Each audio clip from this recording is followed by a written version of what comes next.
Okay, good afternoon. Thank you very much for joining me this afternoon. Just a short live stream about a couple of details, but it's great to have met so many of you over the last 10 days in the office as we talked about problems and working out how we can solve them. It's sad that it was in these circumstances, but I've met people I've never met before, parents I've never seen before, and it's wonderful to have met you and talked with you. I found that very refreshing. And it's great to hear your feedback about things like the DLP, whether you liked it or you didn't like it, whether your child thrived on it. I had one parent saying, I think my child did better on DLP than they do at school, and I agree that was the only person that said that, but it's fantastic to hear that. And your thoughts about the situation that Lebanon's in at the moment, and your thoughts about school, and your thoughts about the exams. And that was fantastic just to get all that feedback. I want to say Mabruk to the parents of senior students for doing the online exams. I think that was a great feat. Mabruk to the parents of junior students that did the FAS right at the end, over 2 weeks. Well done, great response, great answers. That was brilliantly done. And I thank you for helping them and for enabling them to do that.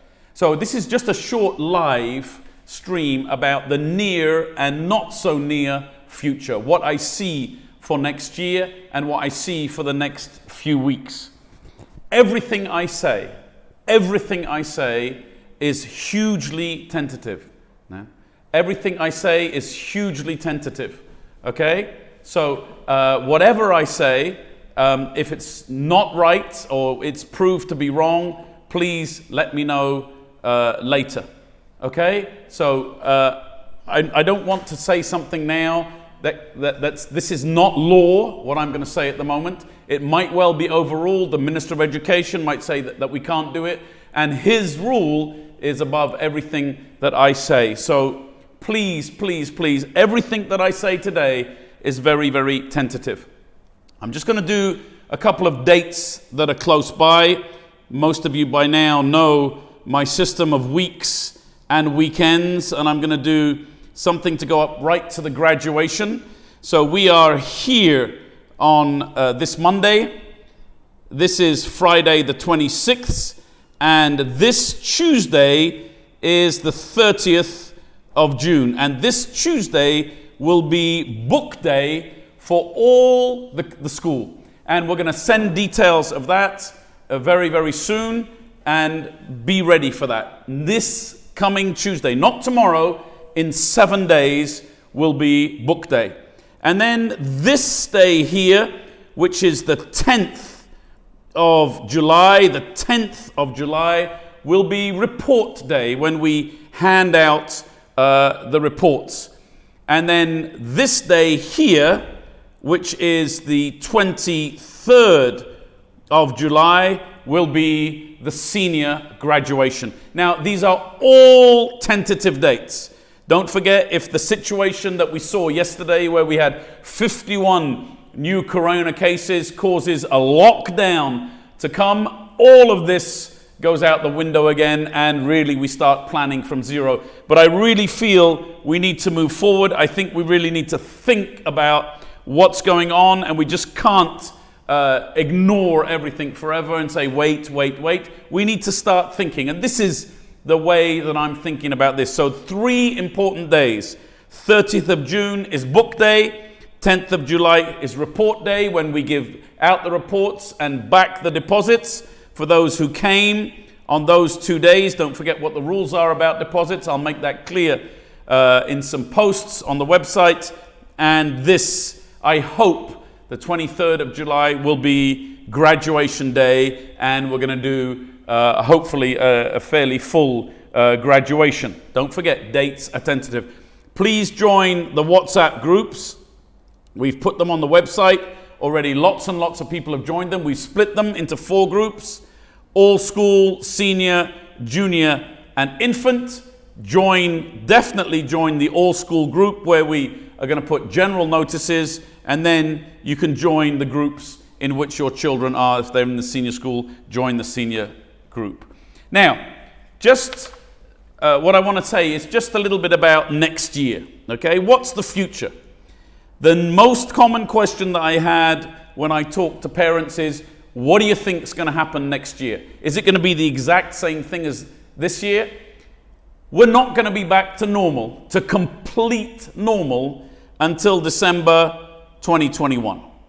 People are predicting we're not going to be back to complete normal in the world, not about Lebanon, till December 2021. I went out yesterday for a picnic, and basically Lebanon is almost back to normal at the moment with the way that people are going out and mingling together. But the vaccine will be the earliest February 2021, and really nothing's going to get back to normal without a vaccine. So those are the normality points that we have to look at. But let's look at some scenarios for next year. Okay, let's look at some scenarios, and I will end with what I think is going to be what I want to do in the school. Now, I want to say it again. If what I want is not what is possible, it doesn't happen. Okay? This is not, this is going to happen. These are some ideas about what is going to happen, and please take it like that. I'm just thinking out loud, sharing with the community, sharing with my friends that are students and parents, and putting ideas in their head so they can think with me. The best way to think is with people alongside you, and this is why I share my thoughts. Everything tentative, but we need to start thinking. Number one, the first idea is what I first thought of, which is called half-half. We do social distancing in school. Half 6A come in on Monday, half 6A stay at home. Then they switch on Tuesday, they switch back on Wednesday, they switch on Thursday, and so on throughout the weeks. Those in school, socially distanced in the classroom, maximum 16 in the classroom, 1 at each desk, and a live Zoom link to home. Now, this sounds perfect if you're thinking of a class 10 or a class 11. But when you start thinking of nursery and junior 1 and even up to junior 4 and junior 5, this is a little bit crazy. It means someone has to be at home every other day with the child to help them through the day. A 7-hour day watching on Zoom. It doesn't sound practical. Mums have to go to work. Dads have to go to work. They have to earn the money. So staying with a child at home is not practical for so many families, and I don't think that's going to be a starter. Second one, someone said to me, stop everything for a year. Stay at home, shut the school, mothball the school, and we lose an academic year. I don't think that's practical. We've never lost an academic year, not in war, not in anything. Even during the Second World War, people went to school. So we need to go to school. We're not going to shut down. Even if we did shut down, what would you do with the kids at home? They would drive you crazy. They've driven you crazy. And this is just for 3.5 months. So what would they do? If it was for 9 months, they'd kill you, and you'd probably kill them too, which would be a disaster all round. What about we do 1 academic year in 2 calendar years? So next year, if you're going into 10A, you don't do 10A in 1 year, you do 10A over 2 years, because only half the class can get in, and you only pay half the school fees. Now, it doesn't make economic sense for us, and I don't think it makes economic sense for you guys, and it doesn't make time sense for children to lose a year. So I think that's out of it. I met someone who I respect that said, what about 1-to-1 tuition? I bring my child at 8 o'clock, they sit down with the nursery teacher, because we have commonly seen that nursery, lower, upper are the ones that have suffered most with DLP. Parents having to put huge effort into this DLP with the smaller children and missing the visual cues that they get from a teacher and from their classmates. And we really need to see those 3 groups, nursery, lower, upper, and even junior 1, back in school, back working with their teachers. What about 1-to-1 tuition? Each child comes in for 1 hour of high quality tuition every day. Well, that doesn't work. That doesn't work because what about the transport? Taking and coming, come at 8, leave at 9. It just doesn't work. A a teacher could only see 6 children. Even if they have an assistant, it's only 12 children, and that would be a crazy system. That wouldn't be able to work. So what I think is the best option is a fully parallel idea. You might even call it hybrid, where, believe me, tonight, nightclubs are meant to open. Now, if nightclubs are opening, forget social distancing. You cannot social distance at a nightclub. The whole idea of a nightclub is you don't socially distance. You're very close to people in an enclosed area, and if the Ministry of Health has allowed the opening of nightclubs, surely schools are not far behind. Now, we wait for the Ministry of Education to make their important decisions, and we are under their authority. We will never do anything that breaks their decisions, but if nightclubs are open, perhaps schools can open. Now, the difference between a school and a nightclub is this. A nightclub is voluntary. I decide to go to a nightclub. I must go to school. And so to make this, to deal with this problem, this is my suggestion. Every class from 8 a.m. to 3 p.m. is live streamed on Zoom with the board from the school. Every single class would have a camera and a laptop in it to live Zoom that class. So if you felt you're scared about sending your child because of Corona, you keep your child at home on the laptop. If you have not enough laptops, you send your child to school. Now, I was talking to one parent. He said, my child has not done well on DLP. I said, that's fine. With this new hybrid system that I'm suggesting we use, send them to school. But I'm too scared to send them to school because they might get Corona. I said, well, keep them at home on the laptop, because everything we do in school will be live streamed home. He said, but I don't think they did well on DLP. I said, well, send them to school, but I'm scared. I said, we're not miracle makers. So we need to provide 2 systems. One in school, where I think it will be the better learning, and one at home, a parallel stream going on exactly the same time for those parents that feel they're worried about sending their children to school. That's what I think is going to happen. Now, we have no idea. We're just waiting for the Ministry of Education. These are my ideas, and this I'm sharing with you. This is my idea for the rest of this year. We open on the 15th of August. Now, it might be illegal, I don't know, I'm just telling you what I think. And we run to the 30th of September.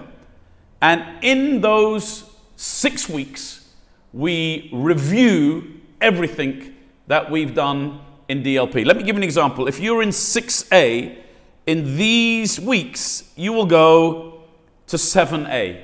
Everybody in 6A will go to 7A. But the 7A teacher will not begin to teach the 7A program. They will review prerequisites, what you need to do well in the 7A program. And so that in these 6 weeks, and it'll only be from 8 until 12:40, it's a half day. Buses will run. There'll be a break from 10:30 till 11. Everything will happen. 5 teaching hours per day. No art, no drama, no PE, just the main subjects. And what you're going to do is catch up and make sure every student is on a good footing for the next academic year. Then at the end of September, we have a 2-week break. Okay, till about the 15th of October. Don't forget, I'm just speaking these dates. I have no idea. 15th of October might be a Sunday, which would be completely crazy to start school on a Sunday. And that would be the start of the 2020-2021, real start of the 2021 academic year. Okay, so these are my ideas. It might be that would be a complete and utter disaster. You're not allowed to.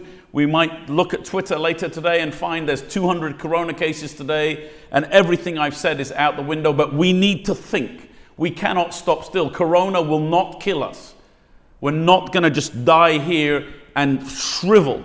We're going to try and move forward and try and have some ideas. And that's the ideas that I have for this. Buses, I've previously said I cannot see how buses will run, but according to what I saw yesterday when I went out for a picnic, there's no problem with buses running. Everybody, forget social distancing, it's not happening. So if nightclubs open, you can surely get on a school bus. So those are the ideas that I'm thinking. So buses will run throughout these 6 weeks. Don't forget, really, these 6 weeks are part of the previous academic year, even though you're going up a class. They are prerequisite preparation for the following academic year. You're going to go up a class, but don't expect to start 7A stuff. You're going to review everything you need that you've done in 6A ready for 7A. Not just DLP, everything. 6 weeks, quick revision. So I thank you very much. That's all I'm going to talk about today. Thank you very much for listening to this live stream. I pray that God will bless you, bless your family, particularly older members of your family, and take care of them and watch over them. Not just through the corona, because corona is eventually going to go. Sometime next year we're going to get the vaccine, I believe. I don't know if I'm right. Sometime next year we're going to get the vaccine. But what about the financial problems, which are the problems that are keeping us up at night and not letting us sleep? And I think they're, most people, they're the more difficult of the two problems. I pray that the great King will give you peace of mind. Don't forget, he once said, while walking on this earth, one of the great phrases, he said, don't worry about tomorrow, because today has enough worries about itself. Let tomorrow worry about itself. You think about today. So whenever you find yourself thinking ahead and worrying about what's going to happen next week, next month, next year, plan, but don't worry. Let him take care of the worrying. You take care of today, and everything will work out. I pray that the Lord will bless you and keep you and take care of you, and most importantly, give you peace. Thank you for watching this live stream.